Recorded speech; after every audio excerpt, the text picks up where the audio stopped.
Você já imaginou como era o mundo antes do grande dilúvio? Um lugar repleto de mistérios, criaturas e histórias que despertam nossa curiosidade até hoje.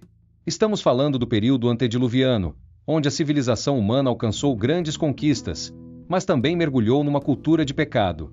Porém, como era a vida das pessoas naquele tempo? O que elas faziam? Vamos explorar esse mundo fascinante e entender o que aconteceu antes do dilúvio. A primeira família antes do dilúvio foi a de Adão e Eva. Após serem expulsos do Jardim do Éden, eles se estabeleceram e tiveram muitos filhos e filhas. Caim, o primeiro filho, fez história, mas de uma forma trágica. Ele se tornou o primeiro assassino do mundo, matando seu irmão Abel. Depois desse terrível ato, Caim recebeu uma marca de Deus e fundou uma cidade, nomeando-a após seu filho, Enoque, a primeira cidade mencionada na Bíblia. Diferente do que algumas teorias afirmam, a Bíblia nos mostra que o homem foi criado por Deus como um ser racional e moralmente capaz. Embora tenha havido um desenvolvimento intelectual, biblicamente não há consenso sobre um processo evolutivo entre as espécies. O relato sobre Caim revela que, mesmo no início, a humanidade já possuía habilidades avançadas, capaz de edificar cidades e realizar invenções.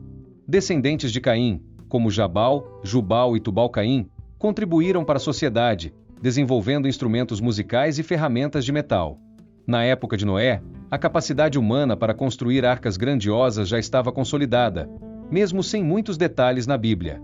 O tempo do período pré-diluviano é uma questão debatida. Estimativas sugerem que pode ter sido mais prolongado que o restante da história bíblica. O livro de Gênesis não define com precisão a duração desse período, mas fornece genealogias que ajudam a entender a linhagem da humanidade. Essas genealogias são mais sobre linagens do que dados cronológicos, podendo haver lacunas para destacar indivíduos importantes da história bíblica.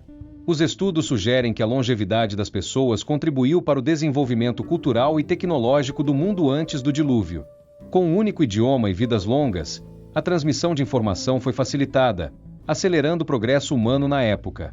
Mas a longevidade não foi o único aspecto marcante.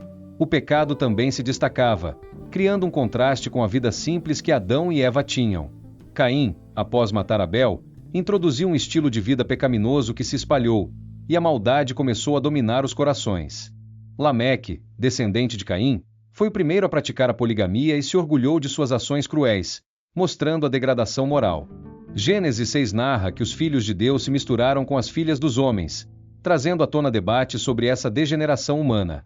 Muitos acreditam que essa mistura representa a união entre pessoas piedosas e ímpias, levando à prevalência do pecado. A linhagem de Sete se misturou com a de Caim, e a depravação espiritual se espalhou, culminando na corrupção generalizada. Os Nefilins, seres fortemente mencionados, surgiram dessa mistura. Mas nem todos eram perdidos. Existiram pessoas fiéis como Abel e Enoque. Abel se destacou como mártir exemplar, enquanto Enoque teve um relacionamento tão próximo com Deus que foi levado vivo. Noé também nasceu nesse período e tornou-se uma exceção ao testemunho da depravação que dominava a humanidade. A Bíblia afirma que apenas Noé e sua família permaneceram íntegros, enquanto a sociedade se perdia em sua maldade. Deus, ao ver a corrupção, decidiu intervir.